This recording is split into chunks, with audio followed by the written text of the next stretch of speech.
While we get set up, I just wanted to acknowledge and thank the Honorable David E. Burt, Premier of Bermuda, and the Honorable Deputy Premier Walter H. Roban for bringing the largest ever delegation from Bermuda to a COP event, and for bringing the first youth delegation from Bermuda to a COP event. So we're really, really thrilled to be here today.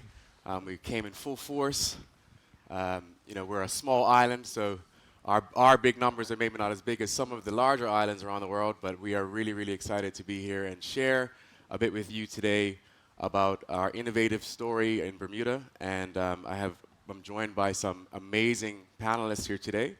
I first want to start with Adrian Lee Chin, General Partner of Radiant Capital, an investor and advisor to Paradise Mobile. Adrian, can you just tell the audience who Paradise Mobile is, why you're different, and why you chose Bermuda as the place to start your business? Yeah, so Paradise Mobile, it's a next generation 5G network. It's based off of a highly scalable technology called Open RAN, which is developed in the United States. It's a new way of creating a telecom network. And we are partners with Amazon Web Services, AWS, and this actually allows us to do many innovative projects in Bermuda, such that it's going to allow basically drone delivery. It's going to allow driverless cars, ocean sensors, and all of that is going to be connected to our network. Okay, and how is Bermuda providing you a platform to deliver? That's a very ambitious vision that you just painted for our audience here today. So how is Bermuda allowing you to do that and enabling you to achieve that innovation vision? Yeah, so to start a telecom network is not easy anywhere around the world. In fact, probably in the last 2 decades in the Western Hemisphere, there hasn't been a new telecom network or company that has actually gone to market. And so Bermuda has given us that opportunity. It's actually our first network.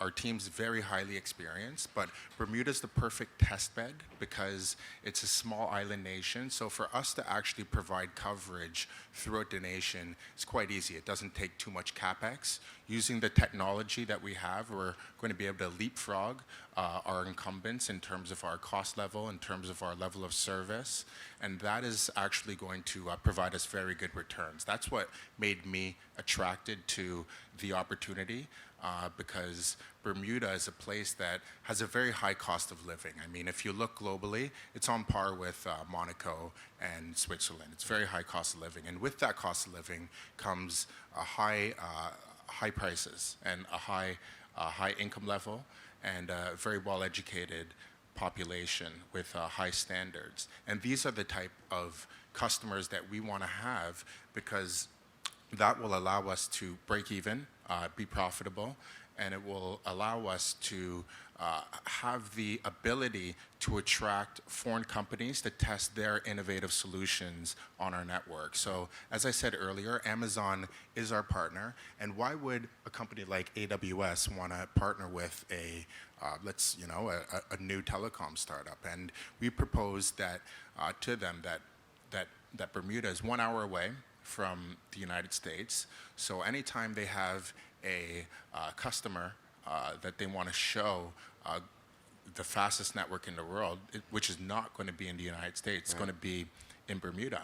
And they can just take a flight 1 hour away, they can land, they can see the type of speeds that we're getting, they can see what they can build on our network, and in fact, they can easily spin up an instance of their program and test it almost immediately on our network. So for all those reasons, Bermuda is a very attractive place to do technology, innovative platforms, leveraging our 5G network.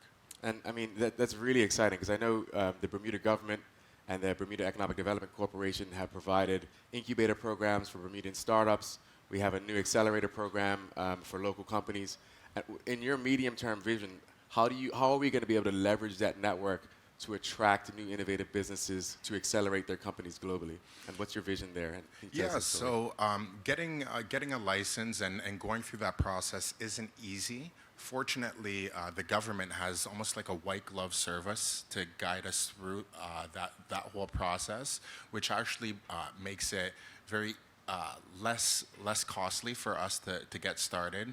It makes it very efficient for us to get all the things we need in place. In fact, we have the most spectrum in the world, which allows us to have the highest speeds in the world, and it allows us to do many different types of technologies. So medium term, our plan is to host businesses on our network, offer them an accelerator so they can easily spin up their services on our network and get going. And Bermuda for us is the perfect beachhead for us to start this network and then expand throughout the Caribbean. But our parent company is managed in Bermuda, and we're very happy about that. It's a safe jurisdiction with very high standards. In terms of the categories that I look at when I'm an investor, I look at three things, three lenses I call it, and they all have to overlap. I look at it through an economic lens, and as I said earlier, it's a very there are high cost, high prices, but also it's a very stable jurisdiction. So legally, it's very safe. I'm not worried that there's actually going to be corruption, and I'm not going to get sidelined by alternative interests. So. Right. That's also very important for me as a foreign investor.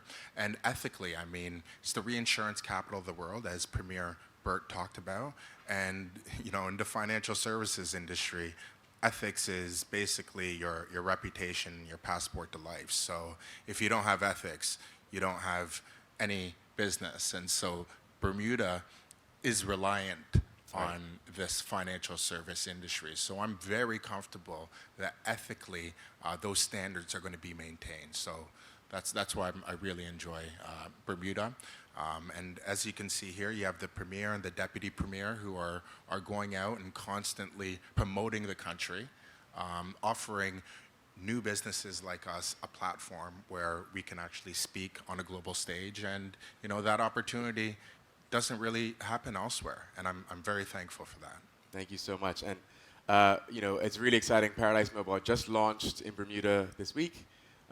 They have matched the theme of the country. If you've ever visited, we have pink and blue buses. If you've seen our football team, they have pink jerseys, and Paradise Mobile have a pink logo. So we're really excited. They're right on brand, and we're really, really thrilled to have them in the country. I'm just going to shift to our next panelist, Jean-Pierre Rouge, who is the BioQuest Director, Nonsuch Expeditions Founder, Conservation Tech Developer, Media Producer, Station B Co-Founder, and Sargasso Sea Ambassador.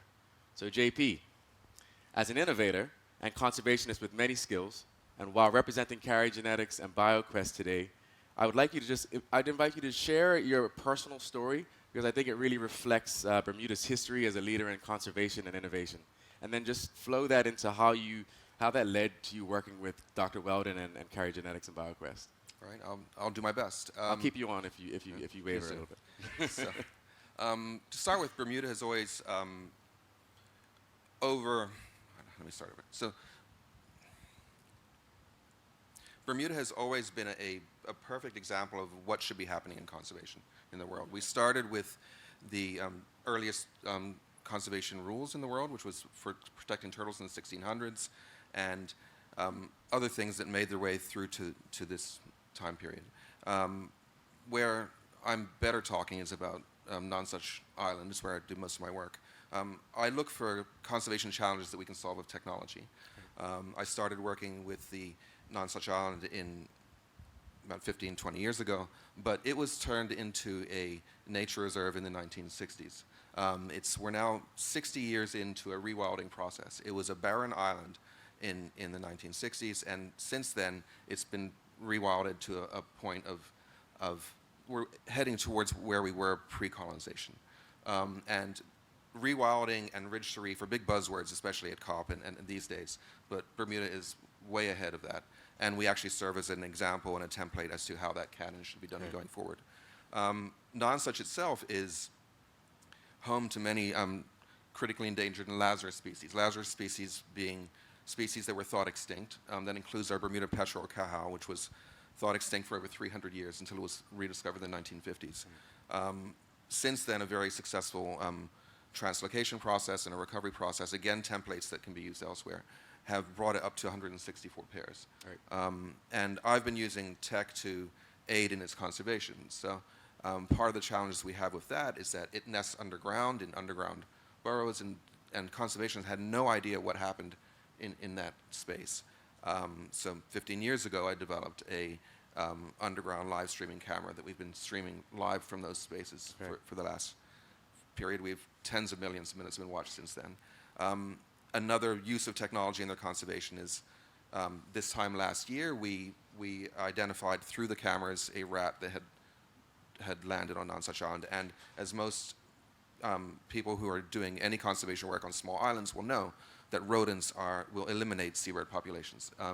And the biggest part of rewilding is initially getting rodents off the islands, and then the seabirds can come back. So to look for a technological solution to that, I reached out to the Nature Conservancy, who had been doing some work on Catalina, and offered to mirror what they were doing in Catalina and Bermuda. They were looking to replicate what they were doing themselves in a more island environment so they could harden it and get it developed to a point that it can go elsewhere. And so Bermuda and Nonsuch served as a perfect field station for doing so. So we basically installed multiple cameras throughout the island, which use camera traps through a mesh network that upload to the cloud. So I'll be talking to you more about that in a few weeks, where we throw AI at the images, the tens of thousands of images that come up, to eventually eliminate things that we're not worried about, like birds and people that should be there, to ultimately give us an early warning system when a rat is identified on the island, so we can deal with it in a timely manner. Okay, that's fantastic. I mean, no one likes a rat. And I think it's a little bit more intense when you're bringing back a species that was extinct. Yeah. Right. So one rat on the island will wipe out that entire season's crop of chicks. It'll take out a chick every single night. They're not protected by the parents when they're out feeding, and so it's lethal. And so how have you, in terms of the technology and the camera system, because we hear about distributed networks. Just tell us about sort of how are you able to find all these things, and the training of the artificial intelligence to identify a rat versus a bird versus a tree. What's that process look like, and how has that experience been, and how difficult has that been to execute? So that I partner with experts in those fields. Okay. So for the training, that's Nature Conservancy that I'm working with. Right. But what I'm responsible for is making sure the network is alive. It reaches the base station on land and then gets uploaded to the web. Just again, Bermuda's been a perfect testing ground for equipment in the field in a real world scenario. Right. That we have hurricanes. The mounts have to be hurricane proof. Our connections need to be hurricane proof. We have to deal with humidity and salt. The cameras need to be, so all of those things, everything gets basically battle tested in Bermuda's environment before it gets used elsewhere. Right. And to go into battle testing of tech equipment, I know around Station B, you provide, which is an NGO that you have co-founded, you provide a test bed for international businesses that maybe it's difficult for them to test their equipment in the field offshore and, as an island in the middle of the Atlantic Ocean. What's the unique purpose that Bermuda can serve for global companies that are looking to deploy technology? So basically, Bermuda has a sweet spot from ocean technology development point of view. If you're on the East Coast, and particularly Woods Hole, MIT, those types of areas, and you want to test or deploy a piece of equipment in anything more than 300 feet of water, you have to get off the continental shelf. Okay. And that's a day and a half on a very expensive vessel to get out there, put your device overboard. It breaks, you got to take it back to the office and fix it. The sweet spot we have in Bermuda is that, and it's actually more cost effective now, we're doing this now, that we'll have teams from MIT that are testing a new ROV or an ocean sensor. It's cheaper for them to fly to Bermuda, ship their equipment to Bermuda. I can put them down in 3,000 feet of water and come back for lunch. So we literally can do those last rounds of iteration before it gets put on a expensive cruise to the middle of nowhere to, again, harden the equipment in Bermuda, in Bermuda's waters. And what Station B does is we have shoreside engineering facilities so that when the equipment comes up, if it needs any tweaking, they have the same equipment they would have back at the lab, so they can iterate and get the equipment going forward. So, that's fantastic. And I know, the concept of owning our own data, the data that these companies are actually capturing. Can you just explain, we're going to flow from ocean conservation to people. How did your journey then intersect with Dr. Karika Weldon and Carry Genetics and just that equitable ownership of data that we as island people have never had? And if you also could just maybe just touch on the experience that Dr. Weldon had during COVID, and maybe I'll expand on this.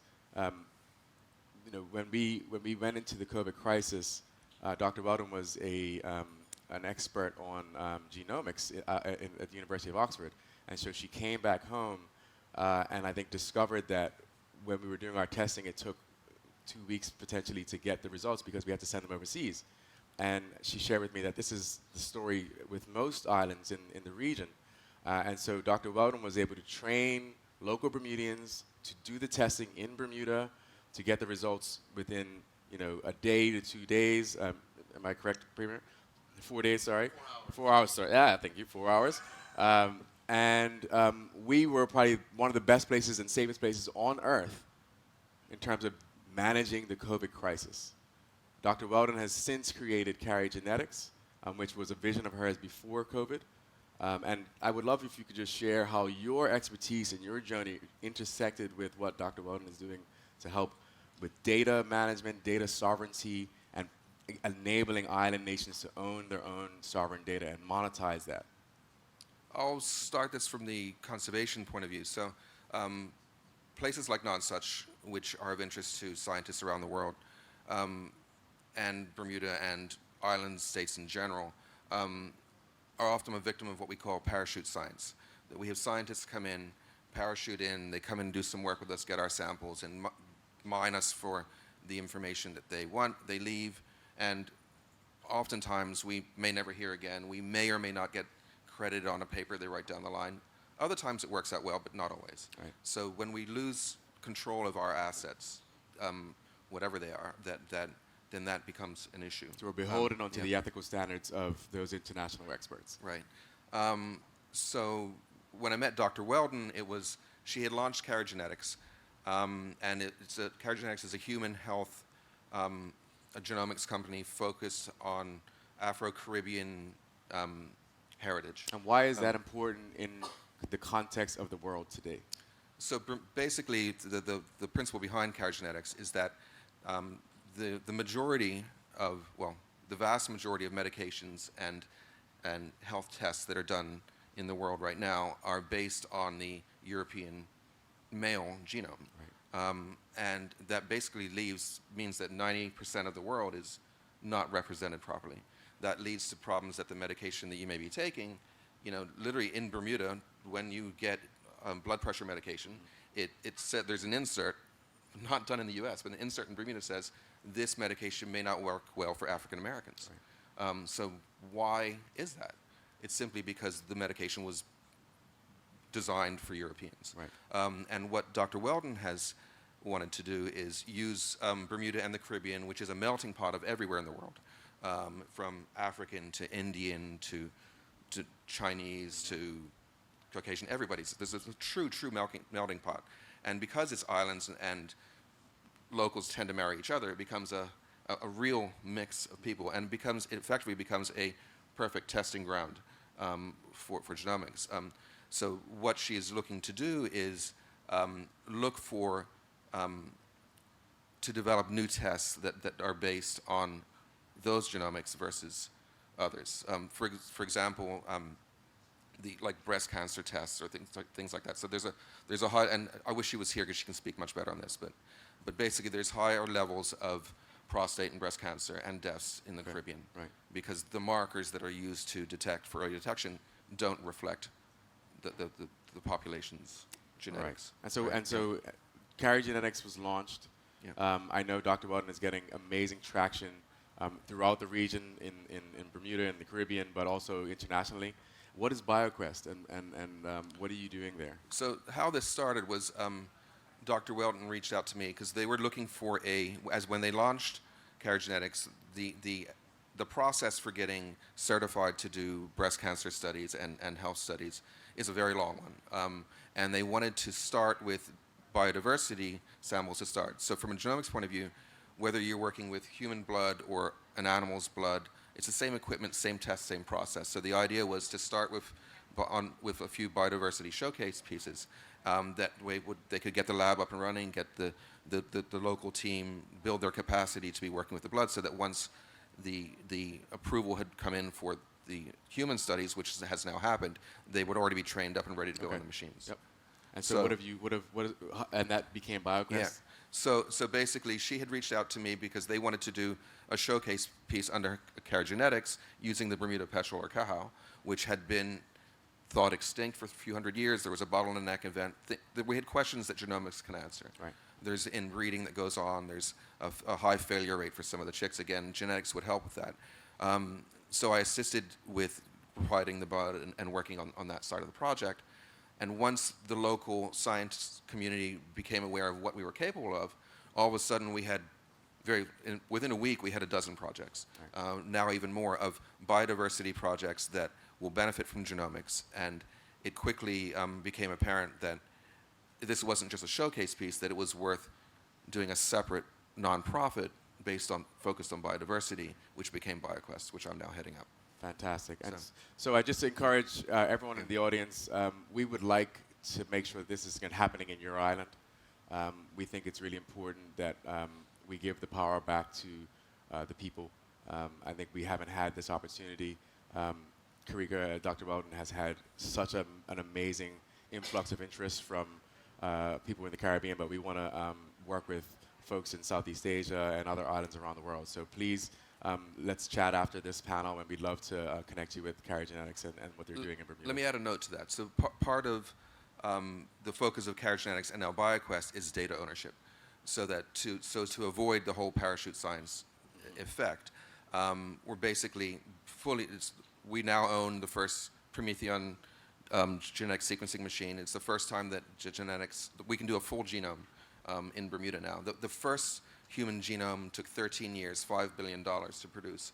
We can now do it in 2 days for a few $1,000s in Bermuda with a local team on local equipment, and we plan to replicate that through the Caribbean. And the samples then get stored in the Caribbean. We have a biofreezer in Bermuda now. We plan to do a biofreezer in the Caribbean as well, to keep all the samples locally, so that when foreign entities want to access our data, they can do so in a controlled manner, which the people, so when in Genetics' case, the participants in the studies own their genome, own their data, and in the same way on the biodiversity side, the governments and the scientists will own the data in the region, and that will stay within the region and to the benefit of the region above all. Fantastic. So, yeah. We're going to shift gears and introduce Alexia Hefty, who is the Bermuda Special Advisor to the Middle East. And I just invite you to share with the audience some information about your mission here in the MENA region, and just a bit about what Bermuda is looking to achieve here in the UAE and then broader with the leadership here in the region. Thank you, Kevin. And good morning, everyone. Honorable Deputy Premier, thank you for being here. I think having Premier and Deputy Premier here and at all events across the world consistently is demonstrative of Bermuda's commitment to the world, as well as our commitment to the global climate change discourse. So we're here today, and we heard from our panelists, Bermuda, pioneer in conservation. Bermuda, highest ethics and pioneer in reinsurance and insurance. And I think that really underpins our pioneering spirit and our commitment to excellence. That underpins the friendships that we seek, and one of the main reasons we're here in the Middle East and in the UAE.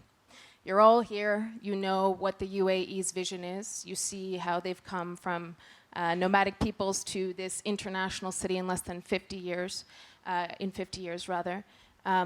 They share the same commitments to pioneering and excellence. We see, and we have met with the government here. The Ministry of Cabinet Affairs has this most incredible government exchange program. The UAE, many people would not know, but is actually ranked as #1 country in the world with highest transparency and commitment to governance in government. And so they actually run this most incredible training program to help other countries get to that level. That's really important because it underscores our shared commitment and what we're seeking to achieve here.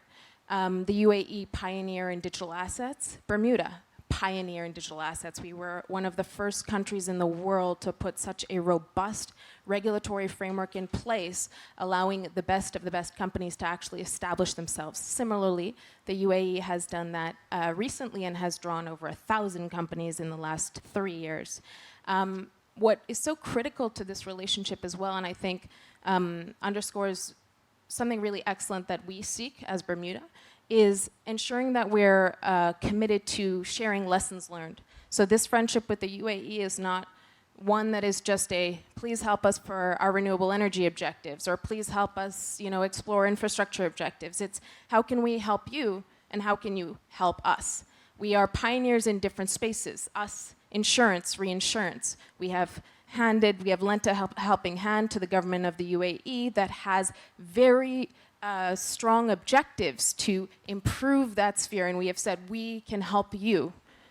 Similarly, you can help us. We know the UAE has really transformed from a renewable energy perspective. We know that Masdar, Mubadala have developed incredible companies that are now pioneering all kinds of technologies. And so we also are coming to the Middle East and the UAE in particular and saying, you have done very interesting projects on floating solar. Let us perhaps explore something collaboratively in Bermuda. We have land-based solar objectives, offshore wind objectives. The UAE has pioneered and owns some of the most significant companies in the world that have already trialed this and that are fully operational. How can we share lessons learned? Tynes Bay waste-to-energy facility. That is a 30-year facility that we've been running in Bermuda, an incredible feat. Why? Because it was so early. The UAE today similarly has, well, not similarly, but has is rolling out the largest waste-to-energy facility in the world.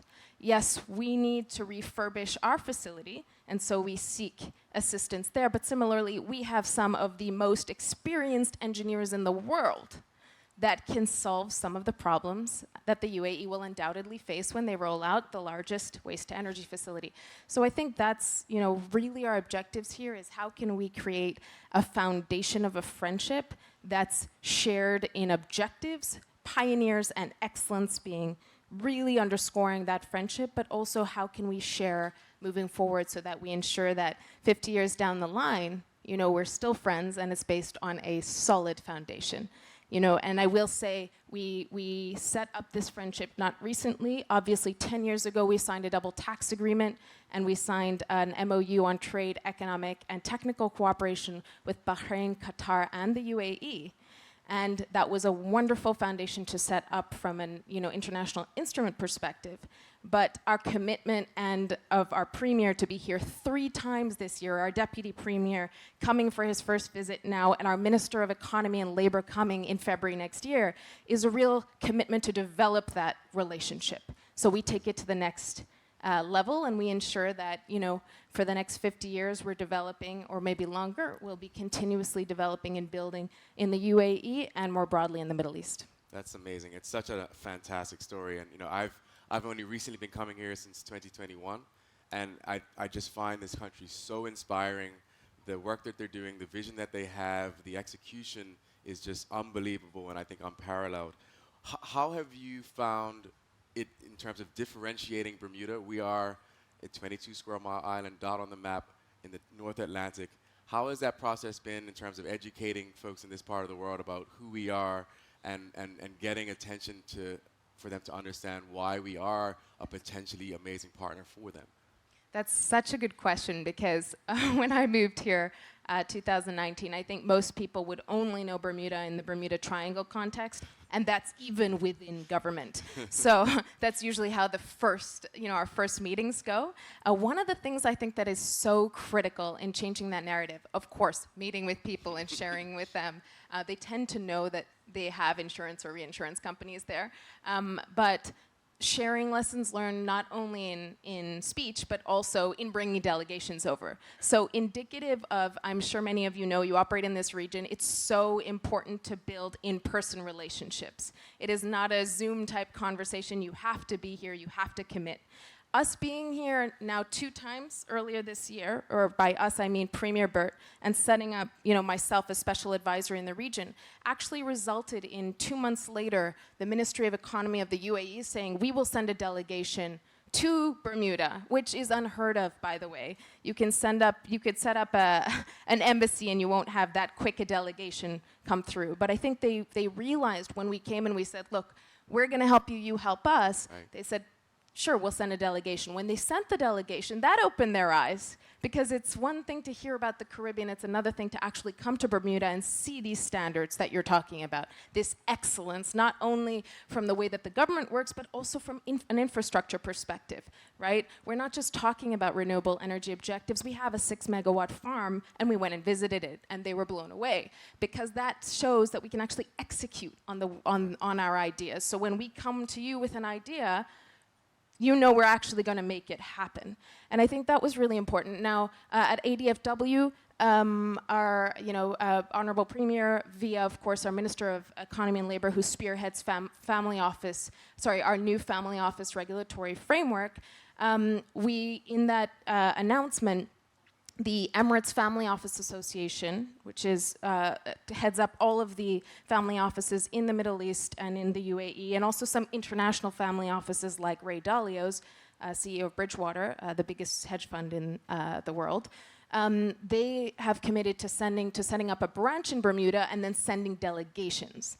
So by next year, we should have some delegations of family offices, because again, once they come, they will see what is available and what opportunities exist in a different way than when we're just talking about these great opportunities. Talk is talk. Let's show them what we can do. And I think that's been critical thus far, but will only continue as we continue to build this relationship here and more broadly in the Middle East.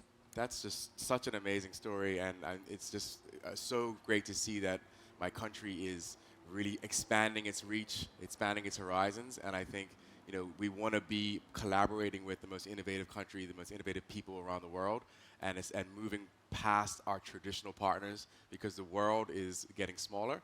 And I think everybody at this COP realizes that we all must work collaboratively together in order to get the sustainable transition accelerated and moving for the next generation.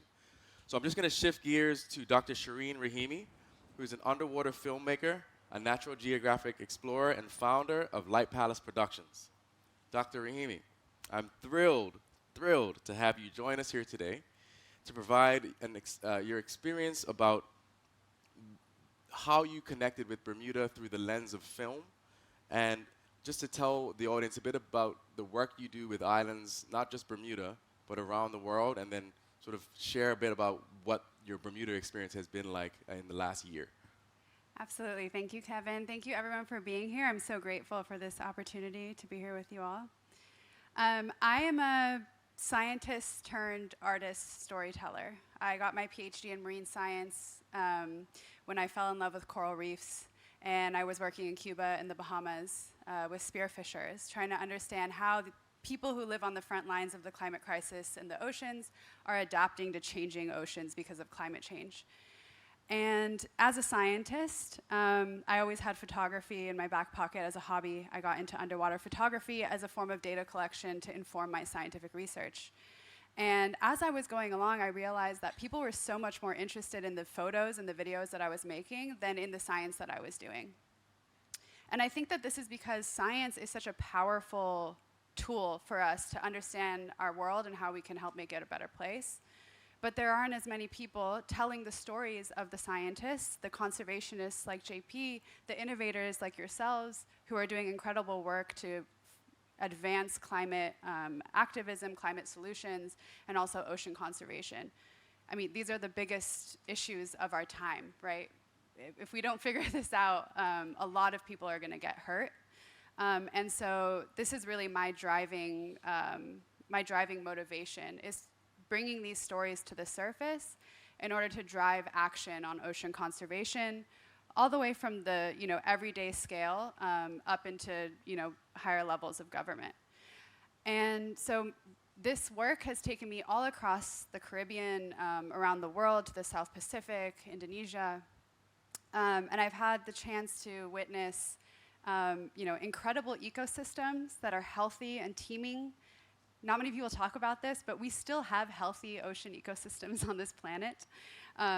Bermuda is one of those places in terms of its coral. I was blown away by the amount of healthy live coral cover in Bermuda. We don't see that in other places in the region. And eventually it brought me to Bermuda through Kevin. Kevin reached out to me about a project he wanted to make about Bermuda. And when I first heard about the project, I was like, oh, Bermuda, Caribbean, I got this. Like, I know the Caribbean. I've lived in the Caribbean. I've done work in the Caribbean. And then I arrived to Bermuda and I realized, oh, this is not the Caribbean. This is its own unique place. And what really struck me about Bermuda when we were there in September, making this short film called Heart of the Sea about ocean conservation and climate adaptation and ocean policy in Bermuda, featuring the Deputy Premier, the Honorable Walter Raban, and his visionary, his grand vision for the future of Bermuda in terms of ocean conservation and climate policy. What really struck me while we were there was that Bermuda is this, as JP said, this perfect, kind of laboratory for doing scientific research, for doing scientific innovation, for advancing the field, for entrepreneurship, for industry that not only builds the economy, but also furthers climate adaptation goals. For all of these projects that are really just benefiting everyone, not only the people in Bermuda, but people in other small island contexts who could use these insights to understand how that they can address their own challenges when it comes to climate change and small island nations. I think that was really a cool thing for me to see, because it was, you think of ocean conservation and climate and you think of these intractable, complex problems, like how are we ever gonna figure this out? This feels so overwhelming. And when bureaucracy and government gets in the way, it can be really difficult to get these solutions through. But I learned from JP and his brother, Dr. Ruja, that Bermuda is the perfect place to address these issues, because those regulatory hurdles that create delays in getting scientific research projects off the ground, or in getting, for example, like protecting a marine species that needs protection. Those things can happen in the matter of days. I haven't seen that anywhere else in the region. So that was really interesting to me, and also very inspiring to tell stories about a place like that. Can you just share with the audience, I think your experience in actually making the film is really reflective of the climate crisis we face today. Tell the audience how difficult it was for you to actually get to Bermuda to do the film. Yeah, so we were slated to start production in June of this year, and in June of this year, Bermuda saw more than twice the annual average, or more than twice the monthly average of rainfall that it normally sees. So we were doing an underwater film. We had to get in our scuba gear and go underwater and film, and that's not ideal when there's rain and wind and storms. So we had to postpone to September. September rolls around, and Bermuda saw back-to-back hurricanes. And so we had to postpone again. And the irony was not lost on us that we were trying to make a film about climate change, and we couldn't get there because of these storms that are increasing in intensity and frequency due to climate change. So sometimes I feel like I'm living in a movie, like the plot is like happening and I'm just trying to, make sense of it all. But yeah, so that was a really interesting experience. And also, at the end of that all, to actually arrive in Bermuda and see these people that are doing incredible work to address these issues, to protect Bermuda against the risks of hurricanes, to protect coral reefs that provides coastal protection to people in Bermuda, to pass policy and conservation legislation, and to see political leaders like the Deputy Premier who really actually care. That's not something I've seen in other places. And how has the response been since screening the film here at COP28? How has the response been? It's been incredible. I mean, I think people really like it. We also have been screening in these big, beautiful, immersive venues where you're surrounded in 360 degrees by visuals of Bermuda's oceans. And I think that really makes you feel like you're in the place. So yeah, the reception has been extremely positive, and I'm really happy about that. Fantastic. We have, I think, 3 minutes for questions. I'd love to get any questions from the audience, if there's any.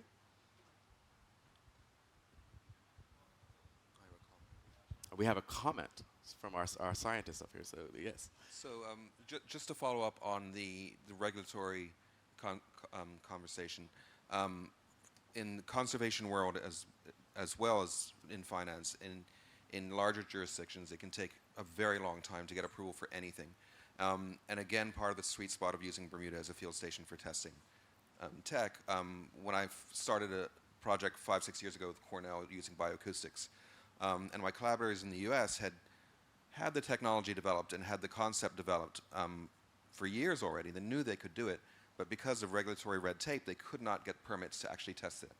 And to Bermuda's benefit, I said, just give me a few days, and within 2 weeks, we had a research permit in Bermuda to do it. And this isn't to say this was done improperly. This is a legitimate, proper process. It's just that I can directly go to the people who make those decisions.